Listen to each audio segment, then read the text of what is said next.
saying. I know you like to connect. I mean, what are we talking about here? Yep, that's child's play. Well, I am super excited about picking your brain on the mere fact that you are education based, and and you're an avid connector, so Yep. I feel like you've seen the different type of professional that the salesman that we kind of know what they're in it for, and then another salesman who loves the educating piece of it more so than the hunt, quote unquote, or the Right. sale, quote unquote. Right. How have you seen that demographic change as we move along in this industry, and why is it so important to be? Because I see your side of professional as doing things the right way, I would call it. Give me that demographic a little bit and what you see in that. So for my specific role, the way I go about promoting my business is, like you said, from that educational standpoint, that I actually am looking at building a relationship with that client. That I tell them, I go to the closing table, I shake their hand. I'm like, we don't get to break up today. This is not the end. Yeah. This is the beginning of the relationship. And I think a lot of people in my space specifically are, there's a lot of them that are just out for the kill, as as you said. And a lot of those are the 1-800 numbers, stock in a box, loan in a box, type of a situation. And I think people get what they pay for with those kind of a thing. And then, what I've seen working with, home providers is it's a lot of the same thing. You see these big 1-800 companies that come in and they don't care about the client. They don't care about the service. They don't care about educating them or giving them what they need or don't need. Yeah. Right? Do you think the client sees that? I don't think they do. Do they know the difference? No. Yeah. I know in my space they don't. Yeah. We actually got in a big conversation in one of my Facebook groups yesterday with other loan officers, and the question was, what do you do when someone asks you about rate? Mm-hmm. We unfortunately have backed ourselves in a corner where people only know to ask us about rate. I mean, think about that from your standpoint as a sales professional. If somebody's only asking you about what does it cost, Right, and there's 50 other people that they could literally spit and do the same thing, what makes us different? Yeah. How do we differentiate ourselves, and why would they choose somebody who may cost them a little bit more? Yeah. Right? What's a better question to ask? Because everyone's talking about the rates and the prices. What do they really need to know aside from that? What have you seen the question that really gets them like, okay, I'm in good hands? So I am all about choices. I believe that I am here to educate my clients so that they can make the best informed choice for themselves. Mm-hmm. I'm not here to tell them what to do. Literally, if someone says, do you think this is a good idea? Okay, well, let's talk about that, right? Because I'm not here to tell them this is a good idea or a bad idea. Yeah. They have to decide that for themselves. So typically when someone comes at me with what are the rates, I'm like, okay, well, it depends. Yeah. Kind of give them that coy, like, it depends. Would you like the lowest rate, the lowest payment, or the lowest cash out of pocket? There we go. And they go, huh? Mm-hmm. Well, isn't it the same? Nope, not even a little bit. Right. And, the other thing, and this is a little crass example, but, most people, if you were to sit them down and put a gun to their head and say, what is your interest rate on your mortgage? They couldn't tell you. What is your monthly payment? Oh, they could tell you it's $1,472 and 27 cents. They know exactly to the penny. And I normally pay $1,500 and da-da-da-da-da, and like they know. Yeah. And so the thing that really affects people day to day, like at the kitchen table, budgeting month to month, is what is their monthly payment. Mm-hmm. Now, it's fun to brag, I mean, they're at the golf course like, yeah, man, I got a 2.something% rate. Mm-hmm. Okay, what is the something? Yeah. Right? Because you were calling me and hounded me over a 0.125, and now you don't even know what that 0.125 is, right? So, and honestly, when people look at it, for most people, an average loan amount right now is about $500,000 for a new purchase in the Middle Tennessee market. And, when you go from an eighth to an eighth to an eighth, so like 6.125 to 6.25 to 6.3, it's about $50 a month in payment. Yeah. So it's like, do you really want to put yourself in someone's hands who does not care about you, Right. does not live here, their kids did not grow up here, they don't have any ties to your community whatsoever, to save $50 a month? And I'm not saying $50 a month is no money. Yeah. But is it really worth trusting somebody who doesn't care about you with the biggest purchase of your life? How do you educate a homeowner on those cues to like, this is when you need to have your guard up, kind of thing? You know what I mean? Like, this is how you can really differentiate the lender who is looking to make sure that you use them and the lender that really is looking out for you. Well, I tell people there's lots of places for people to do smoke and mirrors in lending, because we are the professionals and the public is the public, right? And so I usually just offer myself as a resource. I'm like, look, if you are convinced that you have found the best deal, great. I will cheer for you. I will help you, because I'm going to adopt your mortgage when this is all said and done, because that person is going to break up with you at the closing table. Yeah, there you go. And you're never going to hear from them again. So I will continue to be here to provide guidance for you. And so I typically will ask them to send me loan estimates. And I have a software program where I put them in and compare and contrast, because I speak mortgage. Right. The average layperson doesn't speak mortgage. They don't know what they're even comparing. Points, origination fees, what's the difference? Is there a difference? Does it matter? Should I care? Yeah. What's my APR versus my interest rate? Oh my gosh, what is that? The government has told me I'm supposed to be worried about that, but I don't know what it means, right? So it's all of these things that we're told we're supposed to worry about, but then the thing that we really do need to worry about, which is, can I pay my bills? Can I feed my kids? Can I put gas in my car to go to work? That's the part that we really need to be talking about. Yeah. What is my goal? When do I want to retire?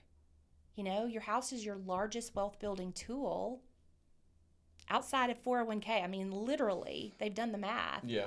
The house is your biggest wealth building tool, but then you don't have loan originators who educate them about how to take care of that asset.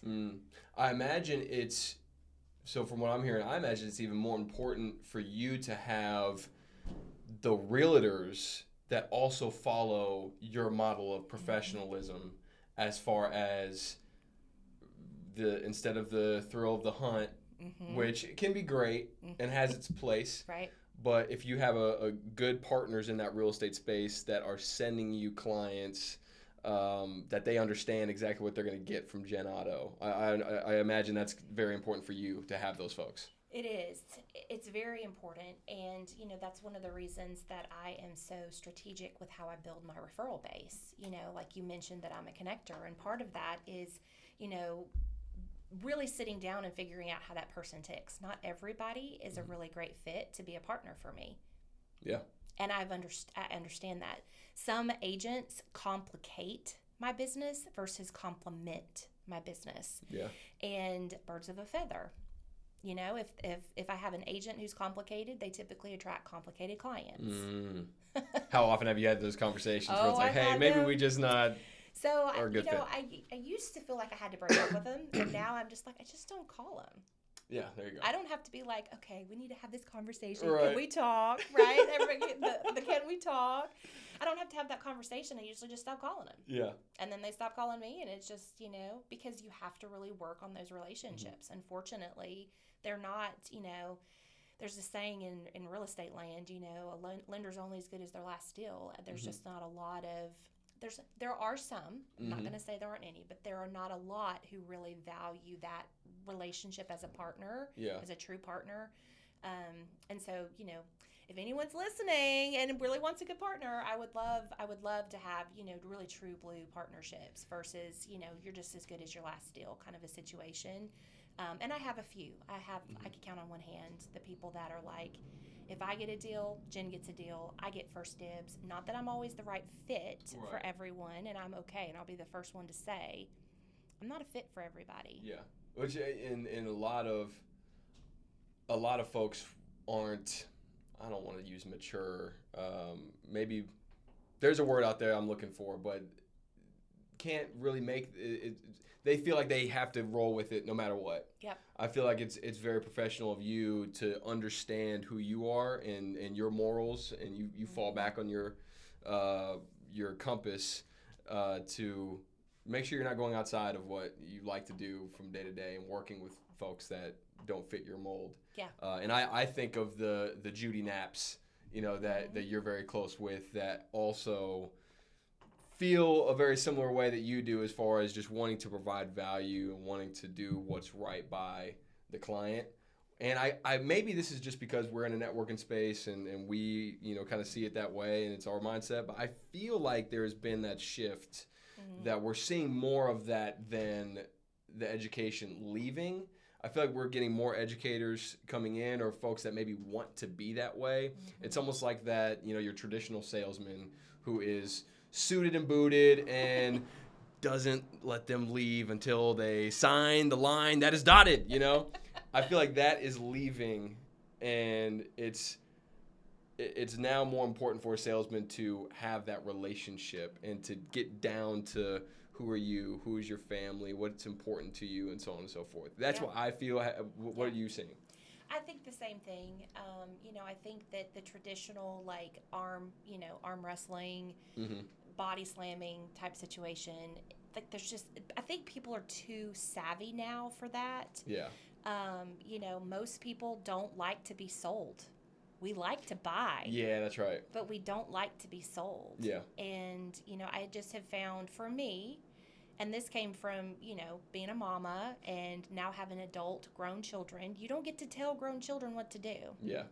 And that was a really big shift for me mentally, being a mother. So, a lot of this guidance, this counseling type sales, if you will, really came from the shift in motherhood of when you have this little bitty tiny baby, you can put them in a crib.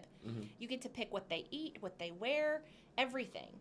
And they can't move. They can't do anything. Right. Well, then when they're grown and they have keys to cars and they own houses and they have jobs, you can't tell them what to do anymore. Yeah, can't do it. And so the shift became, being more of questioning. What do you think I should do? Well, I don't know. Let's talk about that. Yeah. What do you think is step one? And why do you think step one is step one? Letting them come up with the answer, essentially, and walking them through that. It's a very therapeutic model, and something that I would think, I haven't seen a psychiatrist. Yeah, that's the word. But I feel like that's almost the steps that they take with their clients, which that's got to be huge do you think it's a big advantage for folks in your realm to have that training? Have that background? So. I think that people make the best choices for themselves. People with the correct information are going to make the best choice for themselves. Yeah. And my job is to provide them that information. Yeah. Talk about with the being sold part, this is where we've come up with not a dilemma, but with MyHome, we don't want to be the salesman, and we're not really the salesman because it's free for our homeowner to download, and especially for our vendor side, it's free for them to be on. So how do you go about not being seen as a salesman? Because I know you as a person, so I know if you're talking to somebody, you're not selling them, you're really caring about their well-being. But that person who doesn't know you is immediately guard up. Yep. So what do you do? What are the steps that you take to hey, look, I'm here for you. I'm just here for you. That maybe we can try to mimic when we have our conversations with our vendors. Just quality questioning.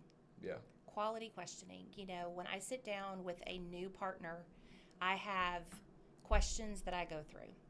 Number one, what is your goal? What are you chasing right now?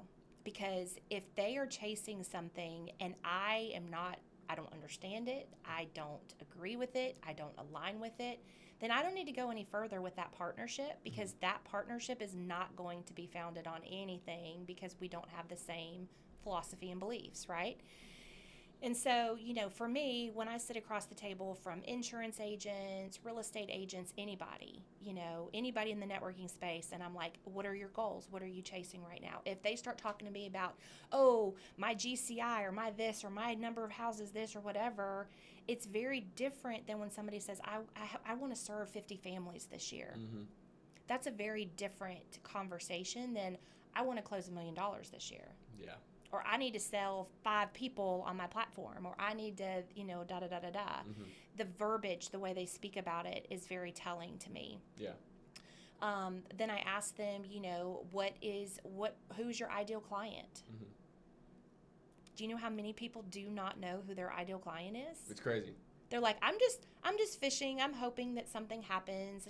Like anybody who runs into my net is my ideal client. And it's like, no, that's not true. How do you find your ideal client? How can you get down to who they really want as a client? Do you have to experience that more so than just, oh, this sounds like it would be good, or is it really all in the experience? For me, it was kind of a practice over about 18 months of exclusion. Not so much who is my ideal client, but who is not my ideal client. And so through excluding things that I was like, that just doesn't bring me joy. And that was one thing my coach really helped me with is like, what are the things that drain my energy, that complicate my life versus complementing my life, right? And so as I did that, I was like, oh, well, this is not my ideal client. Now, I have to be very careful. I am in lending, so I do not discriminate against anyone on the basis of blah, blah, blah, blah, blah, right? That's right. So I don't discriminate, and I will take clients. But who I'm fishing for, the kind of bait I'm putting on my hook, I am fishing for a specific type of fish. Now, that doesn't mean I will still catch, if I'm fishing for tuna and I catch trout or I catch bass, right? Yeah. I'm going to keep it and I'm going to take care of it, right? Because I feel like that higher power put that on my lure, right? That's right. But what I'm fishing for is if I'm fishing for tuna, I'm using a very specific bait that will attract all the tunas. And I can imagine that you catch that bass, you're going to try your best to do exactly your same model, but if the bass doesn't take, you're fine with letting that bass go. And give on them to the back next. to God. That's right. Yep. Big time. What is your biggest pain point right now in lending in your world?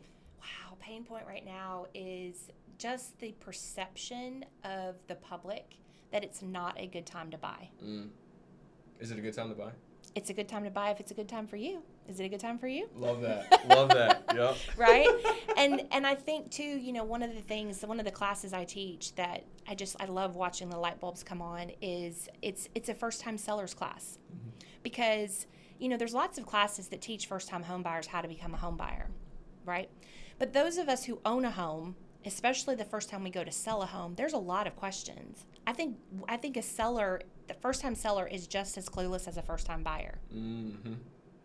That would make a really great caption. Yeah, absolutely. First time seller is as clueless as a first time buyer. We can put that on a bumper sticker somewhere, right? I'll have Ken Dog on it. Yeah, we can get that and get it patented. You heard it here first. You heard it here first. Jenn Otto's line. Jenn Otto says. Yep, that's it. Love it. And so, I think that right now we have a lot of sellers who are sitting on that 2% rate. Yeah. But what's happening is that house doesn't work for them anymore. They've had 2 more kids since the beginning of COVID, and they're busting at the seams. Yeah. Or their little kids are now big kids, and big kids have big toys and big equipment and bikes and baseball bats and all of the things that come with them, which you think babies have a lot of stuff? Big kids have a lot of stuff, right? And so, they need a different home. Maybe they want to be in a different school district, but they're like, oh, it's just not a good time for me to buy. And so it's really showing them how that could potentially be a good time for them to buy and how it could work for them. So that's a big pain point right now is, you hear a lot of agents talking about, we need inventory. Inventory is houses on the market. Right now, we have about 2 months worth of inventory. A balanced market is where we have 6 months of inventory. So we are very, very low on inventory, which, when there's not houses selling, then that's less mortgages, which means there's less going on for me as well. So, I'm still continuing to love on my clients. I have a movie event coming up on July 21st for Despicable Me 4, which I'm a huge fan of Minions. Love Gru. I love Gru. I love the Minions, they're just so silly. And so that's always a lot of fun, getting to see people bring their kids and, come and see the movie and hang out and get to provide something that, people can pay to go to the movies, but it's just a way for me to get in front of them and show them that I care about them and provide them something that, it's going to be fun. Huge differentiator because a lot of folks during a slow time, they'd say, oh, this is unpaid time. Why would I even put the legwork in to do that? So that's huge on you, and it makes sense to who you are. I want to dive into My Home a little bit with you, and I don't know how. I haven't really gone into depth of what My Home is, so any questions you have about it, I'd love to get those out and answered. But also, I want to start with the question: what have you seen? So we're a marketplace built for the homeowner, right? Mm-hmm. We want to give overwhelming value to the homeowner. What have you seen that's out there right now as far as a tool that homeowners can use that really bring them value in any case, whether it's an app on their phone or something online? What are some of those tools that you've seen for the homeowner? I mean, I think that Facebook groups, for neighborhoods, Mm-hmm. that's something I think I see people using. Yeah. Not always with great results, Right. because they're not getting the vetted professionals. They're getting, Bubba Gump and a truck, right? And, you know, so I see that. Nextdoor is another app that I see people using. Then of course, like all of the ones I've seen is the Angie's List and, that sort of a thing. I know for myself as a homeowner, I've been very frustrated at times trying to find people that are vetted and actually show up There you go. to, an appointment. I'm like, I want to give you money to do a thing for me. Why are you not coming to that just blows my mind. Yeah. So I know as a homeowner personally that has been a frustration of mine is, finding the vetted professionals. What does your process look like? Are you a Facebook marketplace kind of looking for recommendations? Do you go to the Google more often and try to vet yourself? How much time does that take for you out of your day? So, luckily I'm a part of a really large national networking organization, so that is always a place that I will start. Duh. Of course, networkers. I'm talking to a connector. I'm asking her, how do you find your work? Well, duh, I do it the same way. We lean on our network that you have relationships with. And I think that's huge too. Like if you think about it like from the business side of things, right? So for me to have people saying, who helped you with your mortgage? Oh, like so and so did. Mm-hmm. People really want that personal, like, recommendation or experience share around, I had this problem, this person helped me with this problem, and I was satisfied or dissatisfied with the results. Yeah. That's what they want. Gen Z especially really heavily relies on things that they find online, and then their personal connections experience with that company. Mm-hmm. They really heavily rely on that.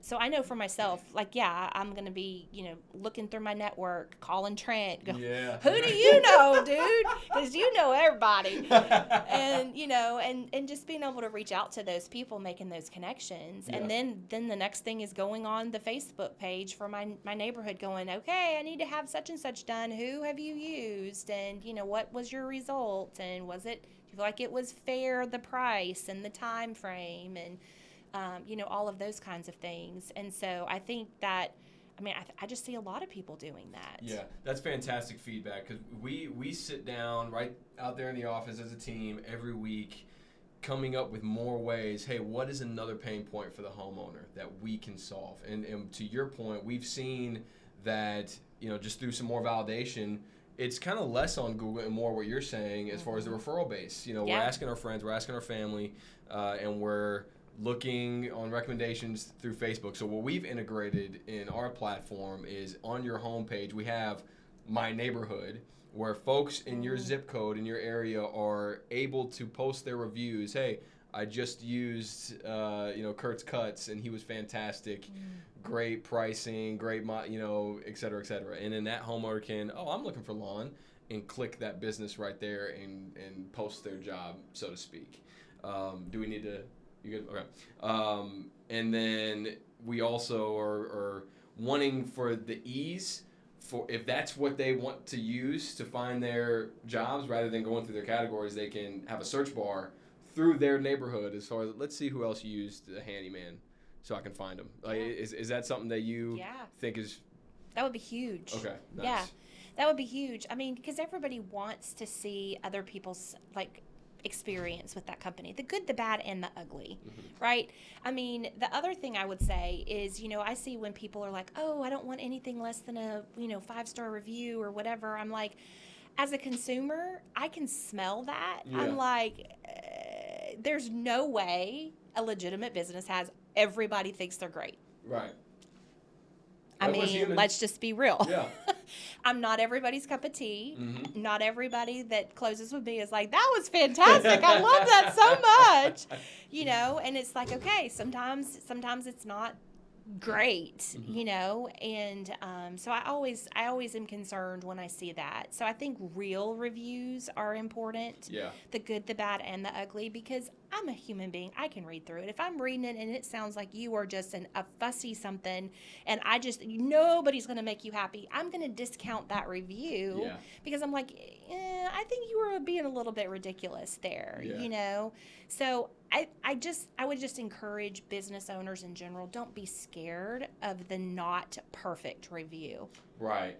Because Embrace sometimes it's almost like, well, of course, and then they're like, well, then they tried to this and they tried to that. And it's like, okay, well, what I'm reading is that business tried really hard to make you happy and to satisfy you, and nothing they did made you happy. Yeah, our vendors can rate homeowners as well. We've got that two-way process, like your Uber model. Oh, that's cool. Yeah, so Yeah. we're kind of excited about that, you know, because it's a marketplace for both. Now it's built for the homeowner, but we want to solve a lot of the vendor pain points as well, which is, you know, through your Angie's leads and through your, you know, I guess common lead generator nowadays, you know, whether it's a monthly payment or a payment for a cold lead that doesn't pan out, or maybe to somebody who is going to rake them over the coals with, you know, verbal abuse, you know, or whatnot. Just unrealistic expectations. There you go.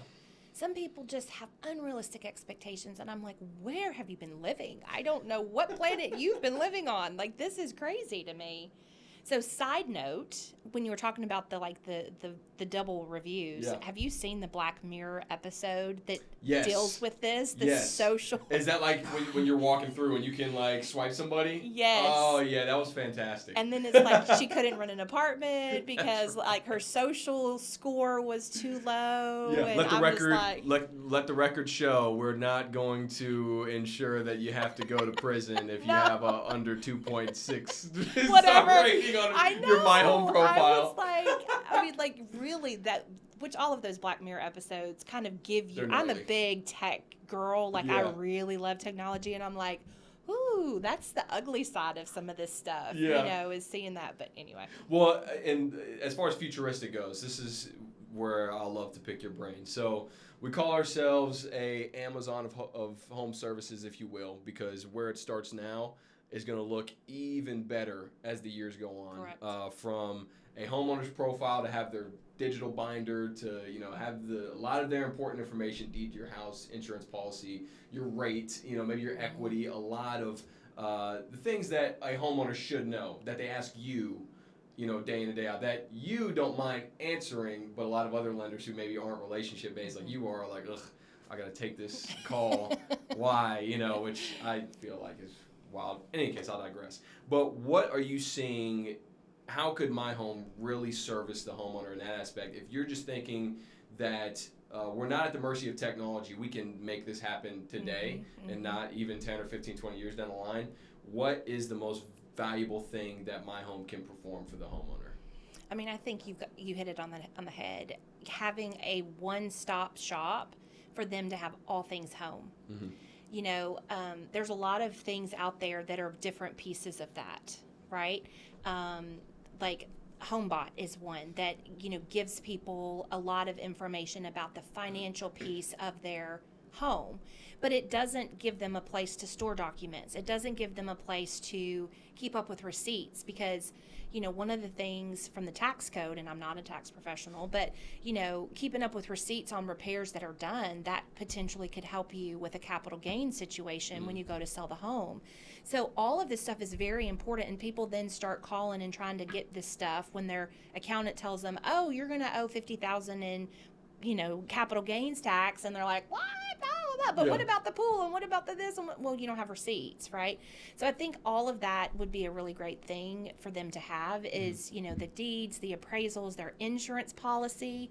I mean, there's 2 people in my networking group that are doing a collaboration over homeowners insurance and roofing. And the average consumer homeowner doesn't even know who their homeowner's insurance is with to be able to even call to figure out, do I need to file a claim when the storm comes through? Like literally. Yeah. And so like that is just information. The more that we can keep information at people's fingertips, but I think the flip side of that is we got to have an easy way for people to be able to put the information into the app. There you go. Because, you know, there's all sorts of technology that is amazing and at our fingertips. But, you know, like in groups, like what's the best CRM? The one that you'll use. Yeah, right? There you go. So I just would encourage you guys as you are really, you know, rolling this out to think about the ease of use.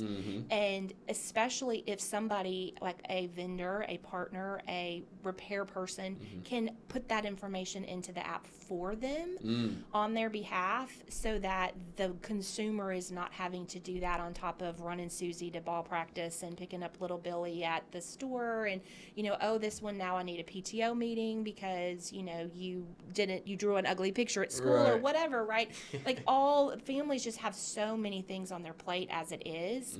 And so instead of making it be one more thing they have to maintain, like the ease of use would be my challenge to you guys. Joel, Corey, our CTO, developers, writing that down. See, we're AI driven too. That's what's, you know, AI is getting so insane nowadays. It's kind of cool, kind of scary. Well, because we've seen so many movies that this is where it starts. Right. You know what I mean? Terminator. But, you know, of course, we're taking advantage as of now. But in any case, that's where we're also seeing this go, where a lot of this can be automated. A lot of this is something we don't want to put more work on the homeowner, but to your point, making it easy for them. How does this help realtors? How does it help? And I know you're in the real estate space. You're not a realtor, but in your experience of working with them, how does this take off their plate? This would be huge, especially for people listing a home. You know, right now, homes, you know, people are deferring some maintenance because, you know, gas is what it is and groceries are what they are. And so a lot of times when people need to sell their home, especially right now, people are like desperate to sell their homes.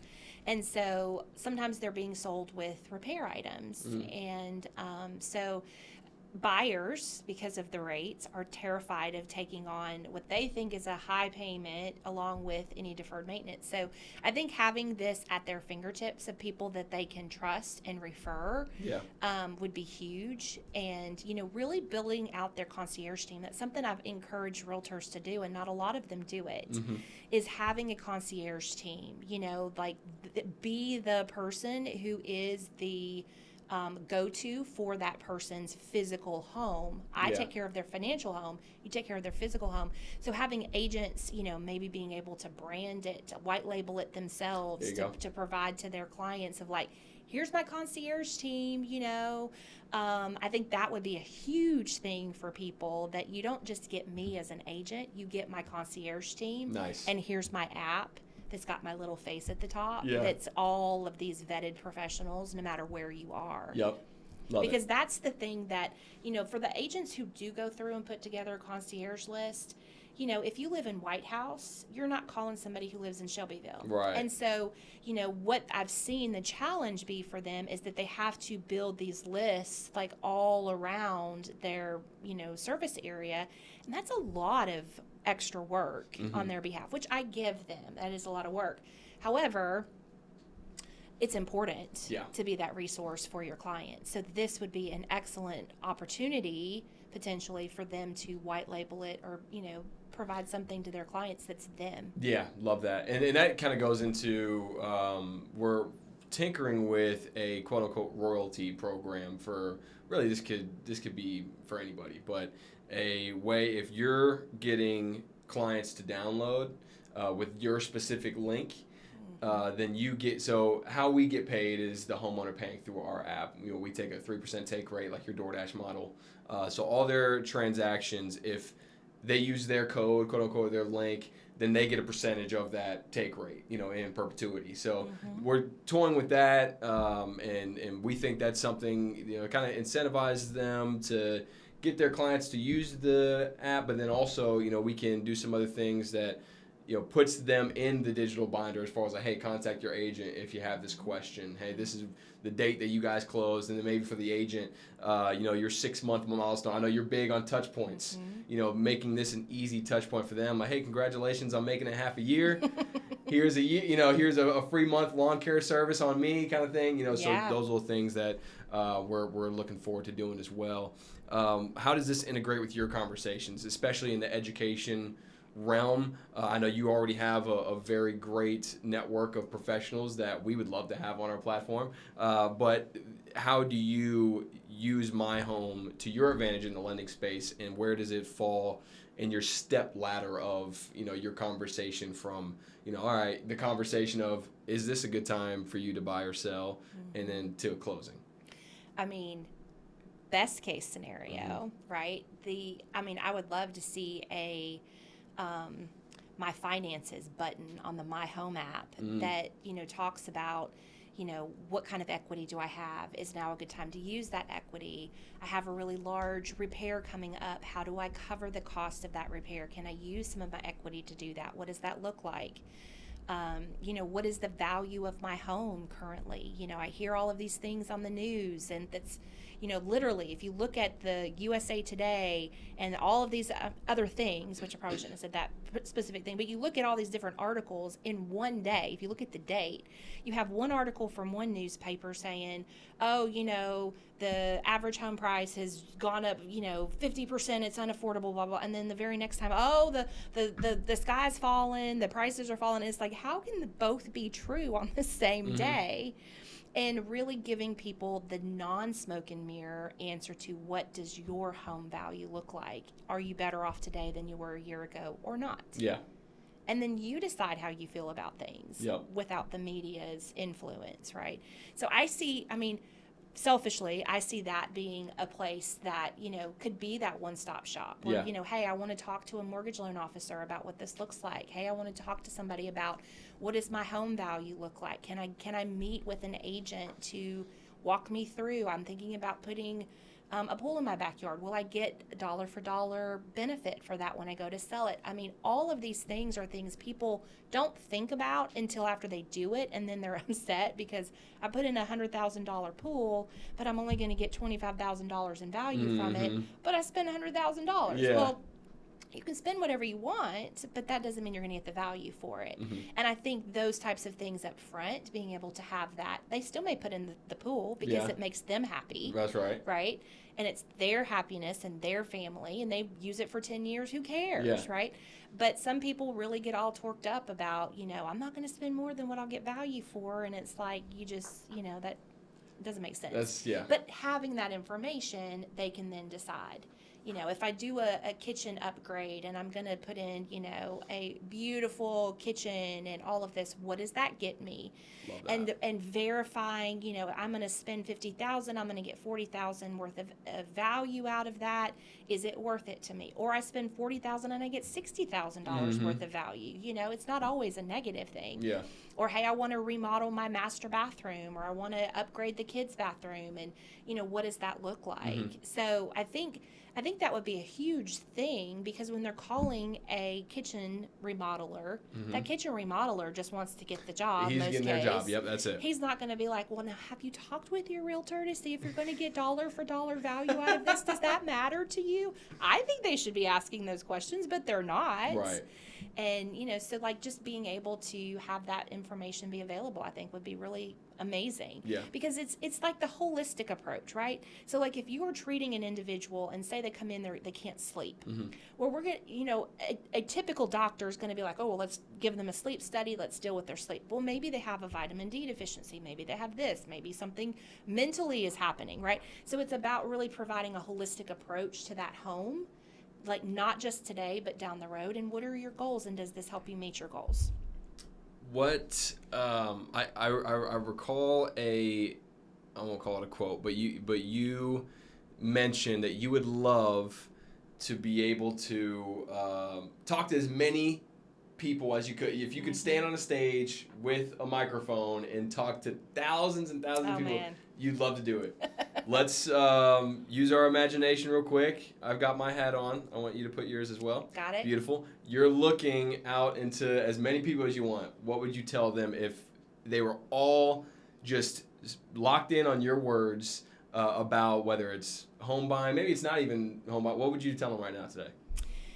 I would probably tell them, make sure you are finding somebody who can serve your long-term needs. Ask the questions, not what is the rate, what are your fees, but what is your philosophy? What do you believe? Harley Davidson several years ago, you'll have to look this up. It's a video about We Believe.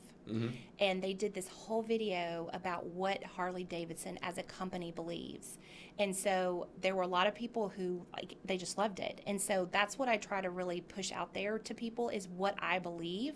And if that jives with what you want for your life, then let's talk and let's work together. Yeah. Whether you're an insurance agent, whether you're a plumber, anybody, a business person, if we are aligned in what we are looking for, then the world's our oyster, the sky's the limit. We can help so many more people, I think it was Zig Ziglar who said, all you have to do to get everything you want in life is help people get what they want in life. Love it, yeah.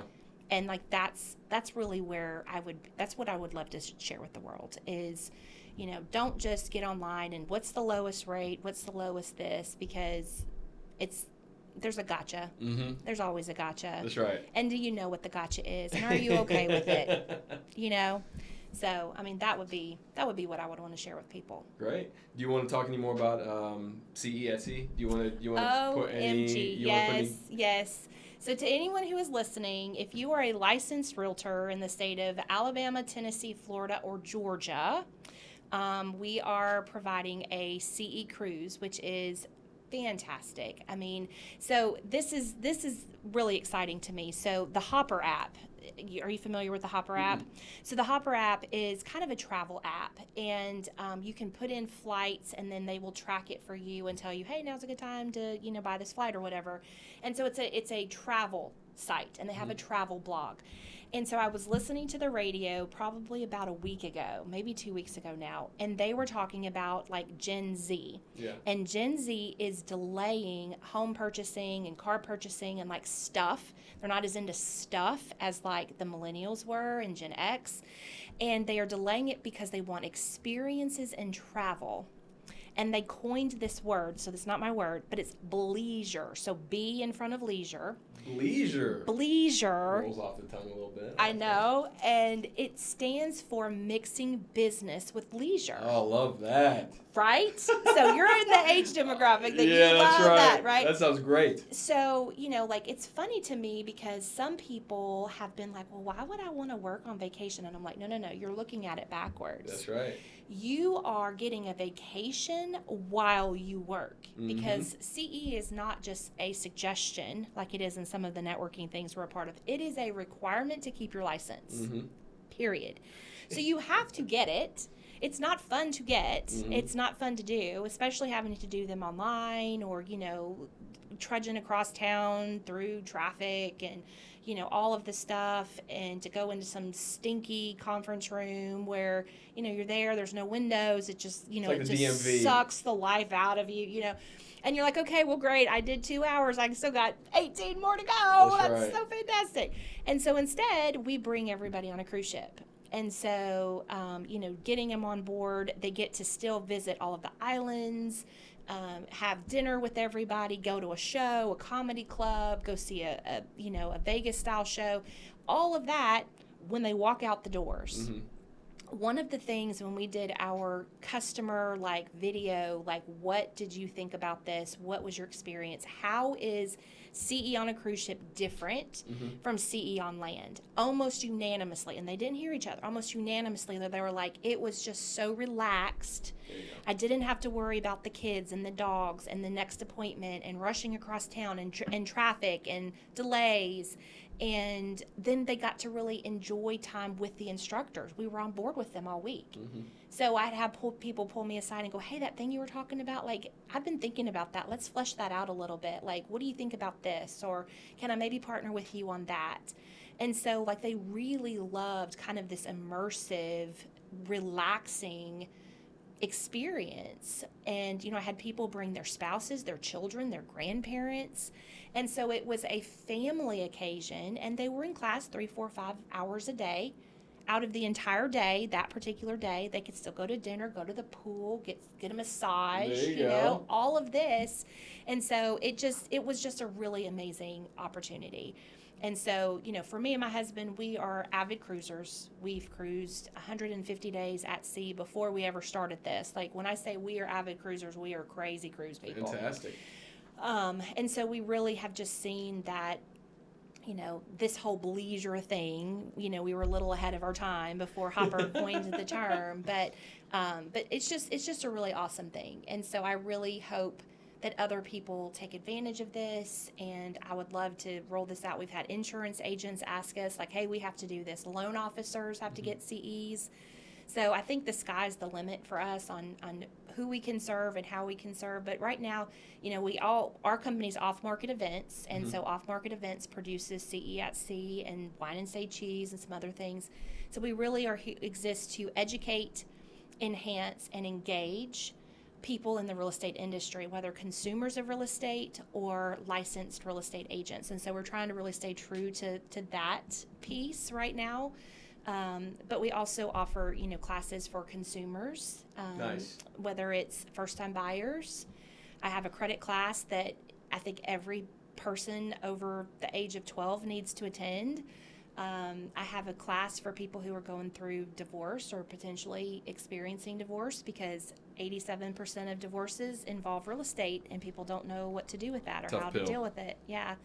And then I have a class for sellers, because, again, no offense, you guys, but first-time sellers are just as clueless as first-time buyers. There's a lot more moving parts, because now you have to sell a house, and what do you do with the money, and how do you get the money, and do I have to move twice? And so there's just a lot of questions that sellers have, because it's different than moving out of an apartment where you give a 30-day or 60-day notice, and then, like, I'm literally selling this house that I owe $400,000 on and buying another house that I'll owe $500,000 on. And how do I make this happen? Yep. And so it's just confusing for a lot of sellers, and so just to kind of help them navigate through that and overcome some of the biggest challenges I see sellers facing right now. How do so for the interested parties for CE at Sea, as well as consumers for those classes, Wine and Cheese, everything, how do they find you?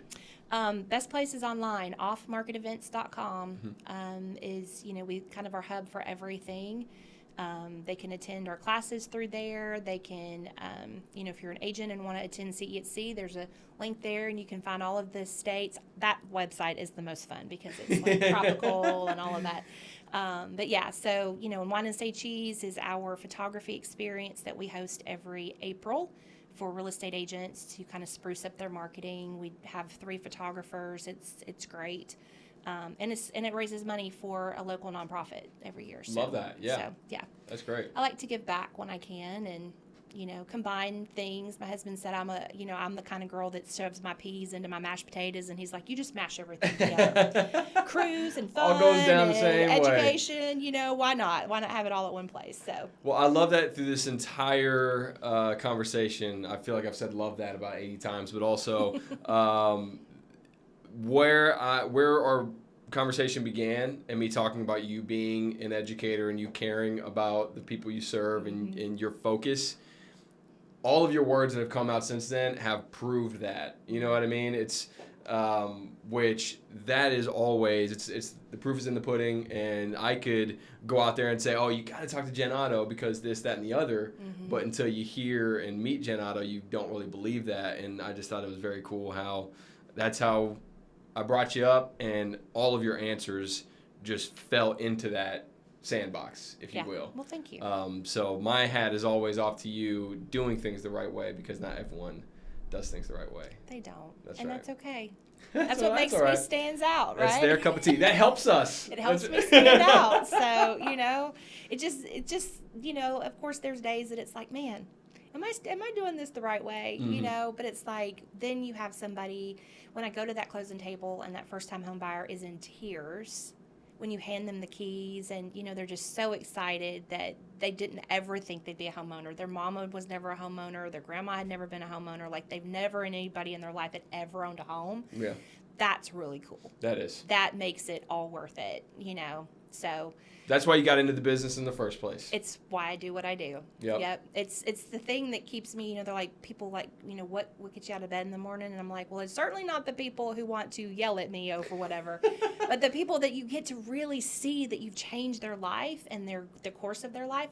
That's huge. Even when they don't realize how big that what they just did was, they've realized it down the road, you know. And I've done this for 30 years. So I have people who come back to me years later and go, I had no idea. I'm like, I know. Like, it's kind of like watching your baby, you know? Like, of course you didn't know what this was, but I knew how big of a deal this was, and it was cool to watch it. So yeah, perfect. Thank you for having me. Yeah, no, this is really good. Is there anything else that you want to touch on? I think we've hit a lot of points. I think we got a lot of good stuff in. It's really good. Nice. And we did that in pretty perfect timing too. So, I mean, that's. What are we talking about? That's I told Ken Dog and the team that this was light work.